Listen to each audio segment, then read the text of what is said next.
आदाब दोस्तों, मेरा नाम है वक़ार वाहिद। मैं बातचीत की इस सीरीज़ में लगातार आपको ऐसे मेहमानों से मिलवाता हूं जो ज़िंदगी में कुछ अचीव कर चुके हैं, कुछ बड़ा काम कर चुके हैं, जिनसे कुछ लोग इंस्पायर भी हो सकते हैं। मैं इसी क्रम में आज आपकी मुलाकात करवाना चाहता हूं। आपको फ्रेम में नज़र आ रहा होगा, डॉक्टर सनाउल्लाह साहब मौजूद हैं। आप लाल बहादुर शास्त्री हॉस्पिटल में डॉक्टर रह चुके हैं। एम्स गोरखपुर में आपने सेवा दी है और फिलहाल चिकित्सा अधिकारी मेडिकल ऑफिसर सलेमपुर देवरिया में कार्यरत हैं। बहुत स्वागत है सर आपका हमारे वीडियो में। Thank you very much. सबसे पहले डॉक्टर साहब, हम आपसे जानना चाहेंगे कि डॉक्टर बनने में एजुकेशनल जर्नी क्या होती है और आपकी क्या एजुकेशनल जर्नी खास तौर से रही है? देखिए, मेरी प्रारंभिक पढ़ाई तो बिहार से हुई। हाई स्कूल मैंने बिहार से किया, जहाँ फादर मेरे पोस्टेड थे वेस्ट चंपारण में। और उसके बाद से फिर इंटर मैंने फाजिल नगर से किया, PNMI इंटर कॉलेज फाजिल नगर कुशीनगर से 2002 में। फिर मैंने 2002 से 2004 तक इंटर किया। फिर 2004 में वहाँ चला गया मैं गोरखपुर दीनदयाल उपाध्याय यूनिवर्सिटी गोरखपुर में। माइक्रोबायोलॉजी से मैंने ग्रेजुएशन करी। उसके बाद से फिर मेडिकल प्रोफेशन की तरफ। कितने साल लगे तैयारी में? 3 साल लगे थे मुझे। कहाँ तैयारी की आपने? 2 साल तो कानपुर रहा, फिर कोटा 1 साल चला गया था। 2010-11 में 11 में मैं सेलेक्ट हुआ था। और चला गया था वहाँ से कोटा से फिर मुझे फाइनली एक सीट CPMT में मिल गई, जिसके चलते मैं आज आपके सामने हूँ। तो पढ़ाई कहाँ से हुई MBBS की आपकी? UP rural institute of medical science तब कहा जाता था उसको। अभी UPUMS कहा जाता है, UP university of medical sciences. Saifai Etawah, Mulayam Singh का जहाँ। तो ये डॉक्टर मेडिकल प्रोफेशन में आप आए, इस प्रोफेशन को सेलेक्ट करने की, चूज़ करने की कोई ख़ास वजह? इसकी तो लंबी कहानी है, लेकिन शॉर्ट में बताएं तो पहले तो मैं माइक्रोबायोलॉजी से ग्रेजुएशन कर रहा था। फिर मुझे बायोटेक्नोलॉजी में जाने का इरादा था।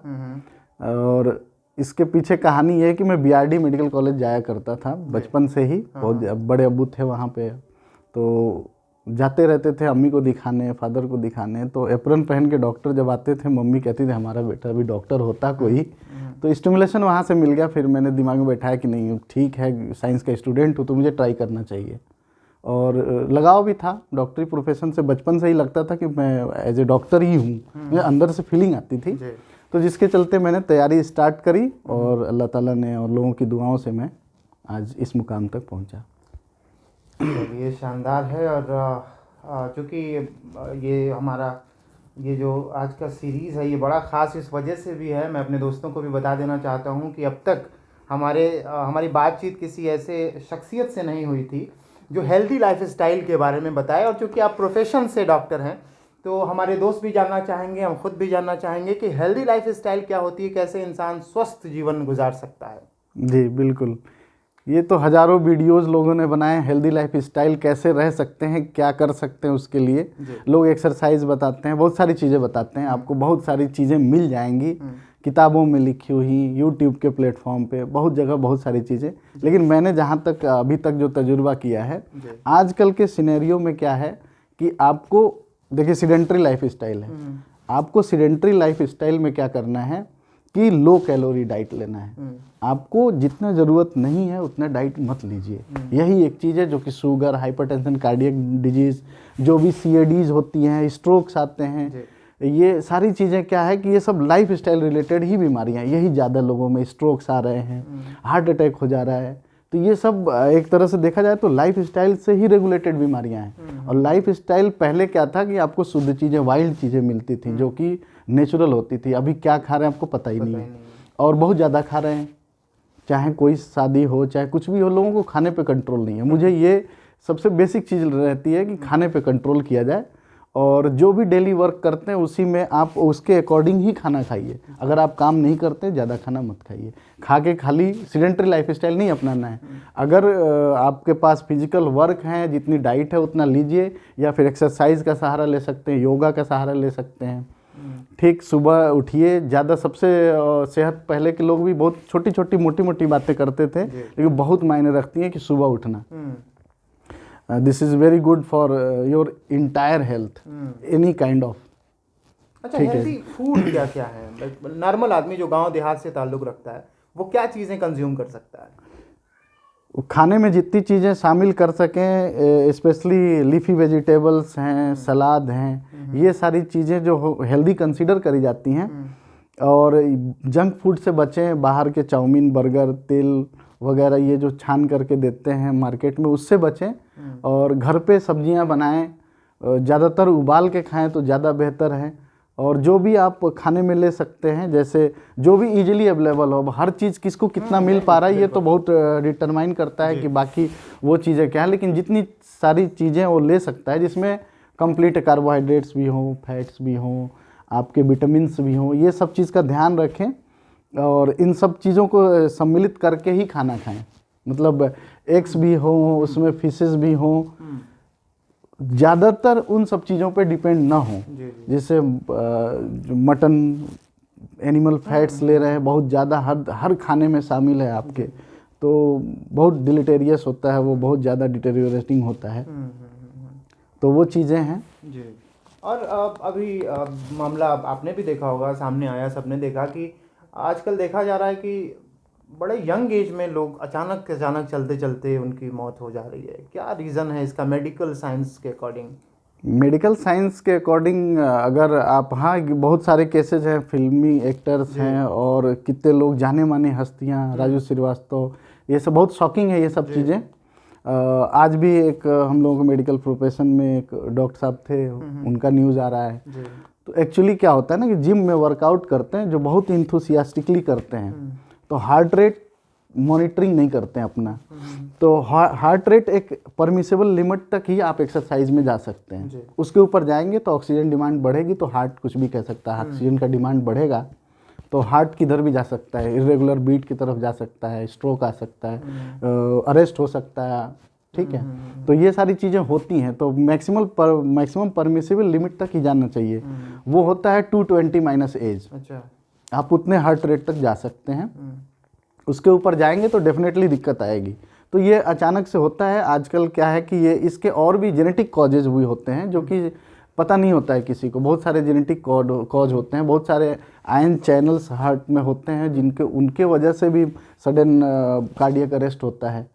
तो वो सारी चीज़ें अब किसमें क्या है ये तो प्रोस्पेक्टिव स्टडी होती है, लेकिन जो जिम में वर्कआउट करते समय ये हो रहे हैं तो इसमें हार्ट रेट का वो होता है कि मैक्सिमम हार्ट रेट पहुंच गया बहुत ज़्यादा, आपका एंथुसियास्टिकली करते जा रहे हैं, रुक के थोड़ा आराम से करें, नहीं हो पा रहा है रुक जाएं, रेस्ट कर लें, रुक जाएं, अपने आप को पहले काम डाउन करें, बढ़िया से ऑक्सीजन खींचें अंदर, थोड़ा रुक जाएं, तो ये फिर करें। नहीं तो करते जा रहे हैं, लगाओ 150 पुशअप्स मार रहे हैं, ये कर रहे हैं, वो कर रहे हैं, ट्रेडमिल पे 10 किलोमीटर दौड़ना है, नहीं, धीरे धीरे चलिए, कैपेबिलिटी होती है बॉडी की, उस हिसाब से चलिए, बिल्कुल आराम तो आराम से चलिए, नहीं हो पा रहा है रुक जाइए, बिल्कुल बिल्कुल सही सलाह। हमारे बहुत सारे ऐसे दोस्त भी हमारे वीडियोस को देखते हैं जिनकी उम्र 18 से 24-26 साल है, और हो सकता है कि उसमें से बहुत सारे लोग डॉक्टर भी बनना चाहते हो। तो एक डॉक्टर बनने के लिए कितनी मेहनत करनी पड़ती है, कितना लेबर लगता है, क्या चीज़ें रिक्वायर्ड होती हैं आपके अकॉर्डिंग? कितनी मेहनत लगती है इसका कोई पैमाना तो नहीं है जी। हम कह सकते हैं बहुत ही मेहनत लगता है, और बहुत ही ओरिएंटेशन की ज़रूरत पड़ती है, शुरू से ही फोकस्ड पढ़ाई की ज़रूरत होती है, और अपने लाइफ स्टाइल को भी ऐसे रखना होता है कि मैक्सिमम चीज़ें मेडिकल साइंस की आप गैदर कर सकें, इंफॉर्मेशन ले सकें, तब जाके धीरे धीरे आपका क्या होता है कि नॉलेज एक्यूमुलेट होता रहता है, आप प्रैक्टिस करते रहते हैं, धीरे धीरे एक्यूमुलेशन होते होते तब किसी मुकाम पे आदमी पहुंचता है तो लोग कहते हैं हाँ अच्छे जानकार हैं या अच्छी चीज़ें जानते हैं और लोगों को मदद करते हैं, लोगों को ठीक करते हैं। इसका कोई टाइम डिफिनीशन नहीं है कि आप कितने दिन में बन जाएंगे। हाँ, अगर प्रॉपर तैयारी और प्रॉपर पढ़ाई और फोकस्ड के साथ रहेगा आदमी, इंटर के बाद आपने ग्रेजुएशन किया, MBBS किया, एग्जामिनेशन क्रैक करके, तो बहुत लोग जल्द अर्ली लाइफ में ही सब कुछ कर लेते हैं। वो तो इंडिविजुअल टू इंडिविजुअल वो करता है, वो डिपेंड होता है। बाकी मेहनत बहुत लगता है, मेहनत के लिए तो सुबह शाम खाली मेहनत ही करना होता है, और बहुत लोग कम मेहनत में भी निकल जाएंगे। बहुत सारी चीज़ें हैं, इंडिविजुअल टू इंडिविजुअल वेरी करता है सिचुएशन। लेकिन एक नॉर्मल स्टूडेंट को क्या एवरेज कुछ बताएंगे कितना घंटा पढ़ना पड़ता होगा? जैसे हर आदमी को, बहुत सारे स्टूडेंट को हम सुनते हैं कि हमको MBBS बनना है, किसी ने बता दिया, किसी ने मिस गाइड कर दिया और वो निकल गए, 4 घंटा घूम रहे हैं, गार्जियन का पैसा बर्बाद कर रहे हैं। तो कितनी मेहनत कुछ आप कुछ नहीं, आंकड़ा अगर बताएंगे एम क्या? एम फोकस्ड है कि नहीं हमको बनना ही है, जी। तो बहुत मतलब बिलो एवरेज स्टूडेंट भी निकालते हैं। हम लोग देखा है अपने साथ तैयारी करते हुए बहुत सारे लड़कों को जी। कि जो ओवर 5 ईयर टू 10 ईयर में निकाले, तो बिलो एवरेज भी निकालता है। लेकिन डिटर्मिनेशन, 3-4 चीज़ें, डेडिकेशन, डिटर्मिनेशन और आपका जो नो डाउट इंटेलेक्चुअलिटी तो डिपेंड करती है, लेकिन इंटेलेक्चुअलिटी को मास्क करना है तो आपका डेडिकेशन कितना है और आप कितने घंटे तक अपने को बैठा पाते हैं, ये डिटरमाइन होना चाहिए। और इसे ऐसा नहीं कह सकते कि 5 घंटा पढ़ लो हो जाएगा, 10 घंटा पढ़ रहे हो तो क्या जा रहा है दिमाग में, ये चीज़ कंज्यूम कितना हो रहा है और आपका इंटेलेक्चुअल लेवल उस लेवल का है कि नहीं कि वो उस चीज़ को, इन्फॉर्मेशन को ले सके। इंटरेस्ट के ऊपर भी डिपेंड करता है। तो बहुत सारे फैक्टर्स हैं जो कि मिलजुल के डिसाइड करती हैं बहुत सारी चीज़ें। लेकिन अगर फोकस हो और पढ़ाई का मादा रखते हैं, अगर सोचते हैं कि हमको नहीं बनना ही है, तो उसके लिए कोई वो नहीं है, वो जील के ऊपर है, बन जाएगा वो आज नहीं तो कल। हाँ, मेहनत लगती है, हाँ बिल्कुल मेहनत तो लगती है। कुछ लोग, हम ही बहुत कम पढ़ाई करके सेलेक्ट हो जाते थे, मतलब 5 से 6 घंटे की पढ़ाई सफिशिएंट होती है। आज भी मैं उतना ही पढ़ता हूँ, उससे ज़्यादा नहीं पढ़ पाता। जी। लेकिन 5-6 घंटे पूरा पूरा पढ़ाई करो। अभी आप किस चीज़ के लिए पढ़ाई करते हैं? अभी पीजी के लिए तो कर रही हैं अभी तो। हाँ, सोच रहे हैं एमडी और एमएस के लिए कुछ भी एक सीट मिल जाए। अभी तो स्ट्रगल जारी है। अब कह रहे हैं ना कि बहुत क्या है कि कितना टाइम लगता है, तो टाइम कुछ वो नहीं है आपका। तो काम करने के बाद मैनेज करना बड़ा मुश्किल होता है। जी बिल्कुल, नौकरी के साथ बहुत ही टफ है आजकल के सिनेरियो में, अभी और टफ हो गया है। तो बहुत चीज़ें एडजस्ट करनी पड़ती हैं, बैठ के पढ़ते रहना पड़ता है, पेशेंट भी देखने रहना पड़ता है, बहुत सारी चीज़ें हैं। अच्छा, होता है ना कि हर आदमी का एक फील्ड में एक आइडियल होता है। तो मेडिकल फील्ड में आपका कोई ऐसा डॉक्टर है जो आपको लगता हो कि बहुत शानदार है, आपको इंस्पायर करता हो, या कोई शख्सियत आपका की इंस्पिरेशन हो? क्या कहना चाहेंगे आप इंस्पिरेशन के बारे में? मेडिकल प्रोफेशन में मेरे एक आइडियल, मेरे ही कॉलेज के प्रोफेसर डॉक्टर विकास सर हैं जी, जिनको मैं बहुत ही आदर और सम्मान करता हूँ, उनका अनुसरण भी करता हूँ। तो वो मेरे हर एवरी एस्पेक्ट ऑफ लाइफ में he was very great, he is very great. अभी वो हैं, अपने टच में भी हैं। अच्छा। तो सर, कोरोना फिर बढ़ रहा है। पिछले दिनों तो कोरोना ने बहुत तबाही मचाई थी, लेकिन फिर खबरें आ रही हैं कि दूसरे देशों में और भारत में भी। कैसे इससे बचा जाए? क्या प्रिकॉशंस हो सकते हैं जिसको इंसान को लेना चाहिए आपके हिसाब से? देखिए, कोरोना जो है, कोविड जो बीमारी है, ये एक तरह से इन्फ्लुएंजा लाइक डिजीज़ है जी। शुरू में ये इन्फ्लुएंजा लाइक ही प्रेजेंट हुआ था। तो बचने का तो ये है कि जो आप हैंड वॉश करिए, मास्क लगाइए, ये तो जनरल प्रिकॉशंस हैं। लेकिन ये, हाँ, ये सारे लोग बताए, सबको पता है कि ये होना चाहिए। और भीड़ से, गैदरिंग से बचिए। कोई खांसी बुखार का पेशेंट हो पास में, थोड़ी से प्रिकॉशन लीजिए। भीड़ से ज़्यादातर बचने का होता है कि मास, जहाँ पे मासेज हो, कोई अगर फंक्शन हो चाहे कुछ ऐसा हो, तो वहाँ पे थोड़ा सा बच के रहें। ऐसे पर्टिकुलर सीजन में जब ये बीमारियाँ फैल रही होती हैं, खाली कोरोना से ही नहीं, इवन बहुत सारे इन्फ्लुएंजा होते हैं, आरएसवी का इन्फेक्शन होता है, H5N1 है, H1N1 है, ये सारे इन्फ्लुएंजा होते हैं, सबसे बचना होता है। खाली कोरोना के लिए गाइडलाइन नहीं है, इवन ट्यूबरकुलोसिस के लिए है कि यही प्रोटोकॉल्स हैं। हाथ धोइए, मास्क लगाइए और मास गैदरिंग से बचिए, भीड़ भाड़ से बचिए। तो ये और बीमारियों में भी लागू है, खाली कोविड के लिए नहीं कह सकते। तो ये सारी चीज़ें तो हेल्दी प्रैक्टिसेस हैं ही इसमें। साथ में अपनी इम्यूनिटी को स्ट्रांग रखें, हेल्दी डाइट लें, बहुत ज़्यादा कैलोरी वाले खाने न खाएं, जो आप अभी बताया मैंने, जैसे पिछले डिस्कशन में हुआ है। विटामिन सी, बाकी चीज़ें जो इम्यूनो मॉड्यूलेटर होती हैं उसका सेवन करें। गाजर खाएं और हरी सब्जियां खाएं, ठीक है। ये सब करते रहे तो यही हेल्दी प्रैक्टिसेस होती हैं। अपने खाने में हेल्दी डाइट को रखें और एक्सरसाइज और योगा से बिल्कुल बहुत लड़ा जा सकता है। बिल्कुल सही कहा आपने। और एक चीज़ डॉक्टर साहब देखने में आती है, हमने भी महसूस किया है और तमाम फिल्मों में भी इस चीज़ को दिखाया गया है कि डॉक्टर्स बड़े बड़े हॉस्पिटल में पहले फ़ीस जमा करवा लेते हैं, फिर ऑपरेशन में कुछ आगे पीछे मामला, जैसे गब्बर इज़ बैक एक फिल्म आई थी, आपने देखी होगी। तो उस तरह के जो कंडीशंस हैं, जो गरीब तबके के लोग हैं, उन लोगों की पहुंच नहीं हो पाती है डॉक्टर्स तक, और वो अस्पतालों के बाहर मर जाते हैं बड़े बड़े स्ट्रेचर पर। डॉक्टर सनाउल्लाह साहब, इस विषय में भविष्य में इनका कुछ प्लान है? क्या करेंगे उन गरीब जनता के लिए, जो कोई अगर जाता है जिसके पास पैसे नहीं है, उसका कैसे इलाज होगा? नहीं, हॉस्पिटल्स हैं, गवर्नमेंट भी प्रयासरत है हर जगह, हर गांव में, इवन पीएचसी लेवल पे। इसीलिए तो कॉन्सेप्ट है, हायरार्की है, पूरा पीएचसी है, सीएचसी है, गवर्नमेंट हॉस्पिटल है। इवन अभी आपका क्या है कि ई संजीवनी पे आप ऑनलाइन भी आप कंसल्टेशन कर रहे हो, तो सरकार भी इस मतलब बहुत ही ज़्यादा इसमें ध्यान दे रही है। और इंडिविजुअल टू इंडिविजुअल गांव में कोई एक इंडिविजुअल भी है कुछ हो रहा है तो सीएचओ, बहुत सारे डिपार्टमेंटल चीज़ें हैं। और ये आपका मतलब हेल्थ सिस्टम को रिमोट कंट्रोल में जो एकदम हाशिए पे लोग हैं उन तक कैसे पहुंचाया जाए, इसके प्रति काफ़ी विचार विमर्श होता रहता है और बहुत कामयाबी भी मिल रही है हर चीज़ में। कोविड में आपने देखा होगा कि कोविड में गवर्नमेंट सिस्टम ने कैसे एकदम हेल्थ सिस्टम ने कैसे पूरा किया, बहुत ही मॉर्टेलिटी को कितना रिड्यूस किया गया, बहुत सारी चीज़ें थी जो किया गया। तो सरकार प्रयासरत है, हम लोग प्रयासरत है, लेकिन इंडिविजुअल आपके तौर पे इंडिविजुअल तो बहुत सारी जितनी मुंह उतनी बातें हैं, और वो मूवी में क्या दिखाते हैं उनका परसेप्शन है। तो उस तरह की चीज़ें होती होंगी, होती भी हैं, समाज में बहुत सारी चीज़ें देखने को मिलती हैं, मैं उससे इनकार नहीं कर रहा। लेकिन आपके पास अगर कोई पेशेंट आए जिसके पास पैसे नहीं हैं तो वहाँ क्या कंडीशन बनेगा फिर? मैं तो ऐसे ही प्रिस्क्रिप्शन तो चलते फिरते भी लिख देता हूँ, तो वो चीज़ें मेरे पास आए तो सही।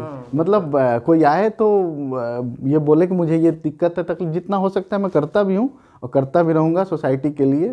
सारे उस खुले दिल से स्वागत है और ये करते रहना चाहिए, कर्तव्य है अपने लोगों का। डॉक्टर फ्रेटर्निटी होने का एक वो है कि आप कोई भी आए, आप उस चिकित्सा से, आप जिस चीज़ में आप जिस फील्ड से हैं उस चीज़ का अगर कोई सीख कर रहा है कि आपको ये फैसिलिटी चाहिए या वो हमसे मदद मांग रहा है तो बिल्कुल उसके लिए तो हाजिर है।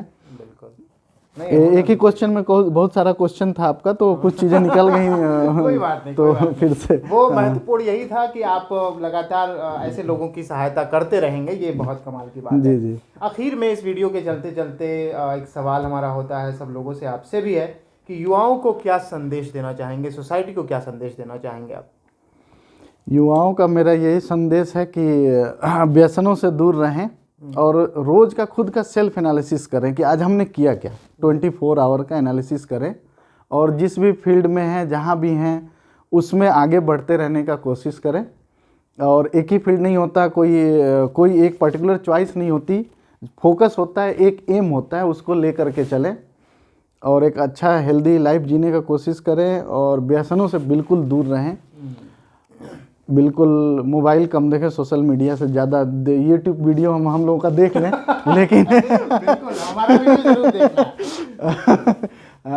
ये तो देख लें, लेकिन घंटों घंटों उसमें अपने प्रोडक्टिव टाइम को, हाँ एक चीज़ है कि जिस देश का युवा प्रोडक्टिव नहीं है वो बहुत नीचे जा रही है, वो कंट्री बहुत। अपने देश के मोदी जी ने भी देखा था कि हमारे यहाँ इतने युवा हैं, हम तो कुछ भी कर सकते हैं, पूरी दुनिया पे दबाव डाल सकते हैं। एक अच्छा विजन था, लेकिन युवाओं में वो चीज़ नहीं देख रहे हैं कि मोदी जी का साथ दे उस तरह से। बियर, अल्कोहल, ये सब इतनी चीज़ें हैं सोसाइटी में कि आदमी का प्रोडक्टिविटी बहुत लॉस हो रहा है इससे।